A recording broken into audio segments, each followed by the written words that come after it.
My name is Leanne Smith, and I teach in the College of Business at Lipscomb University. And I was asked to share some information about mentorship with you.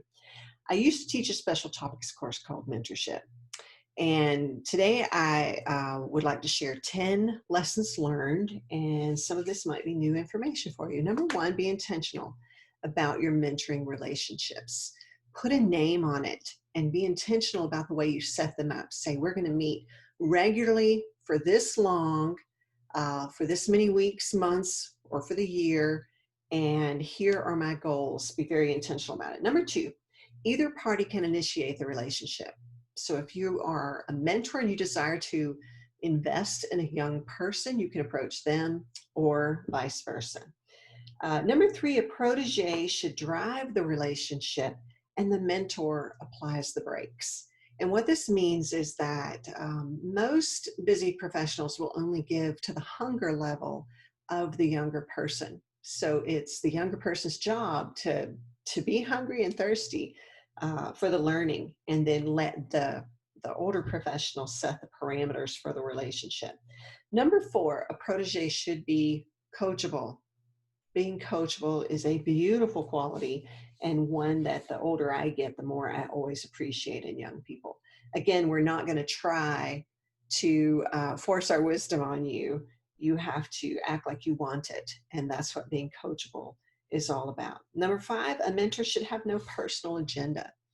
And this doesn't mean that you might be part of a program that is set up for onboarding, peer-to-peer mentoring, or for succession planning, grooming high potential young leaders within your organization. What I mean is, try not to approach the relationship with some hidden motive like, I really need a part-time worker or an intern, but I don't want to pay for them.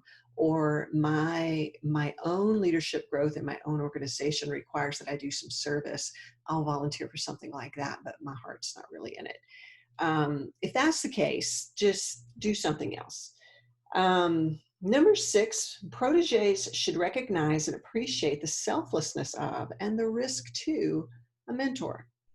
They are taking their time to invest in you. So if that turns out not to be a good investment because you do something unethical, or you betray the trust that they've placed in you, then that would be a risk to that person. So just always go into any kind of a mentoring relationship knowing that there is some risk to the mentor, and do everything within your power to protect the trust they've placed in you.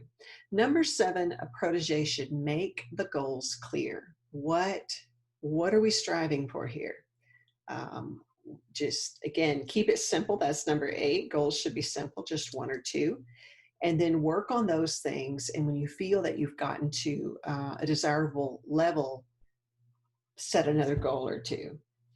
Number nine, consider constellation mentoring. This means you can have more than one mentor, and mentors can have more than one mentee.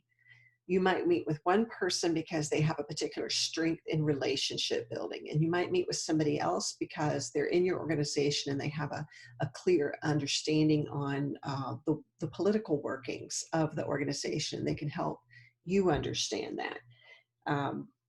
But build your own inner circle and people who can advise you as you go through life. And then number 10, mentoring relationships need an expiration date. So if you do enter into an intentional mentoring relationship, especially if there's not a program, even sometimes programs don't put expiration dates on it. You know, they might have an onboarding program and say, hey, you two are assigned together. We want you to get together once a month, or they may leave it very open-ended for you. The more intentional you are about it, and if you put an expiration date and you say, okay, in 6 months, we're going to take the pulse. In a year's time, we're going to reevaluate, because it may be that the needs have changed and growth has occurred, and you need to either set new goals, or maybe it's time to say, from this point on, we're just colleagues, we're just friends. So I hope that's been beneficial. Again, those are 10 lessons that I've learned that I wanted to share with you. This content came from my website, where there is additional content on mentorship if you'd like to read it. That website address is www.leannwsmith.com.